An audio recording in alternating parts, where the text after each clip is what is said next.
The Republican whip. Thank you, Mr. President.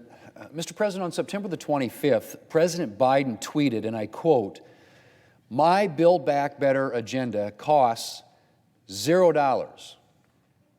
That's right.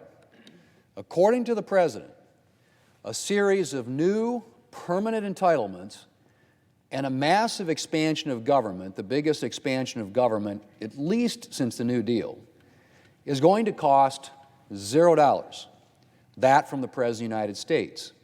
And the President has now been doubling down on that claim. On Monday, he once again tweeted, "The fact of the matter is my Build Back Better agenda costs $0." Well, no, Mr. President. The fact of the matter is that your Build Back Better agenda cost $3.5 trillion at least. That's the minimum number. The Committee for a Responsible Federal Budget, where the President's Treasury Secretary served on the board before joining the administration, estimates the cost at $5 trillion or more. But leaving that aside, Mr. President, even if the President has been merely trying to claim that his plan is fully paid for by tax hikes and other measures, to say that it would cost $0 is beyond ridiculous. I mean, think about it. Let's say your college education was completely paid for by your parents. Did it then cost $0? Of course not. It costs a lot of money that your parents likely were able to pay only because of a lot of hard work and sacrifices. Or what if you've saved up for a couple of years for your dream vacation, and now you have all the money that you need down to the cost of your Ubers and your hotel breakfast? Does that mean that your vacation is going to cost $0? Of course it doesn't. The same thing applies when it comes to the Democrats' legislation. Even if Democrats had all the money they need to pay for every dollar of their massive spending spree, the price tag still wouldn't be $0. I mean, it just absolutely doesn't pass the sanity test for Americans. The price tag for this proposal is at least minimum $3.5 trillion and likely much, much more. Presumably what the President has been referring to when he makes the absurd claim that his spending bill will cost $0 is his assertion that his bill won't add to the debt. Problem is that isn't true either, because the pay-fors in the Democrats' bill won't actually pay for the bill in its entirety. The tax hikes in the Democrats' legislation will actually only pay for about 2/3 of the bill's ostensible $3.5 trillion price tag. And the other revenue-raising components in the bill won't make up the difference. And what are those other revenue-raising components? Well, a substantial part is increased IRS enforcement. Democrats claim that they can get $700 billion in more revenue by closing the tax gap, the difference between taxes owed and taxes paid. Now, there's no question that individuals shouldn't get away with cheating on their taxes. And there are undoubtedly reasonable measures we can take to strengthen enforcement and narrow the gap. Unfortunately, Democrats haven't proposed any reasonable measures. Instead, the Democrats are proposing to A, double the size of the IRS, and B, have the IRS snoop on Americans' bank accounts. That's right. Democrats want to double the size of the IRS and force banks, credit unions, and other financial institutions to provide details of individual spending to the federal government.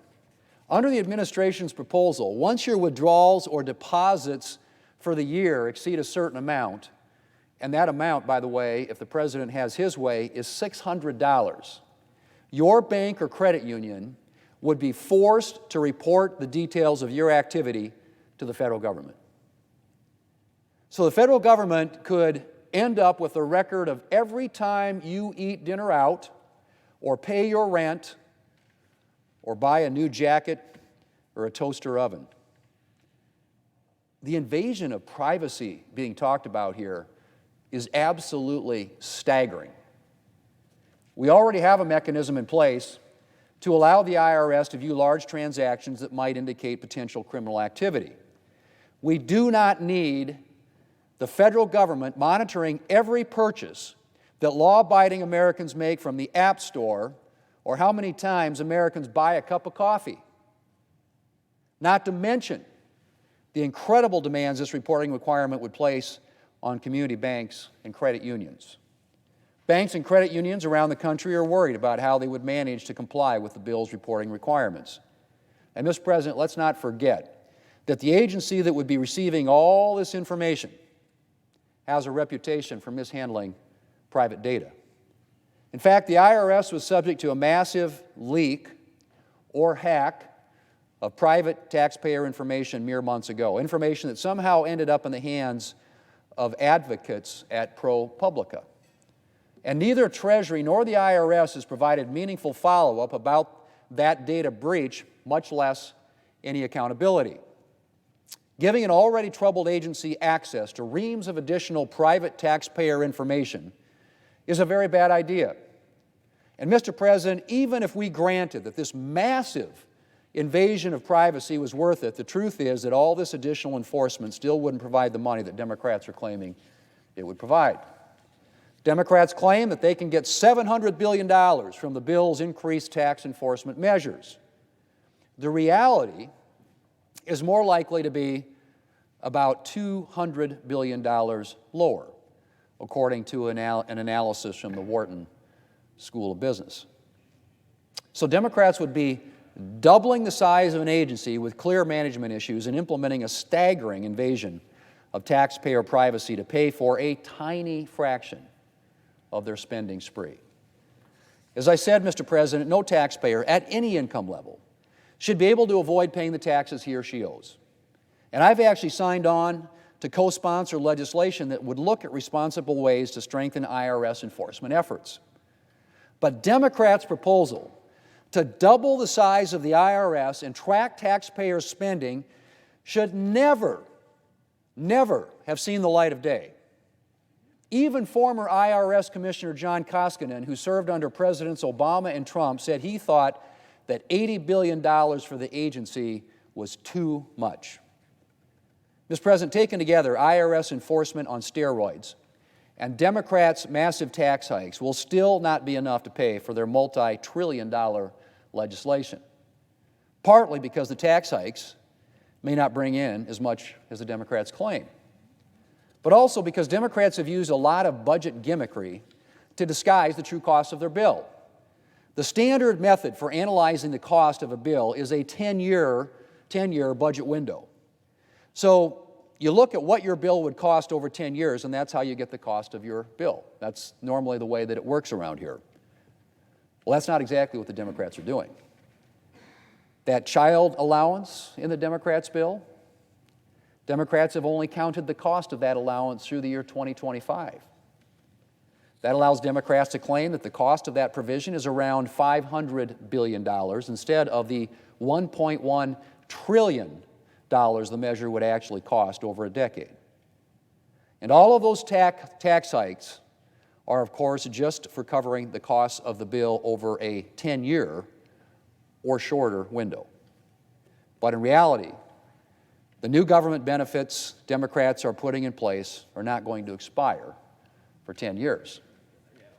This bill is effectively instituting multiple permanent entitlement programs. And the long-term cost of those programs is not going to be covered by the tax hikes Democrats are currently proposing, as massive as those tax hikes are. Mr. President, I've talked a lot about the dollar costs of this bill, which are massive, biggest expansive government in literally my generation in history.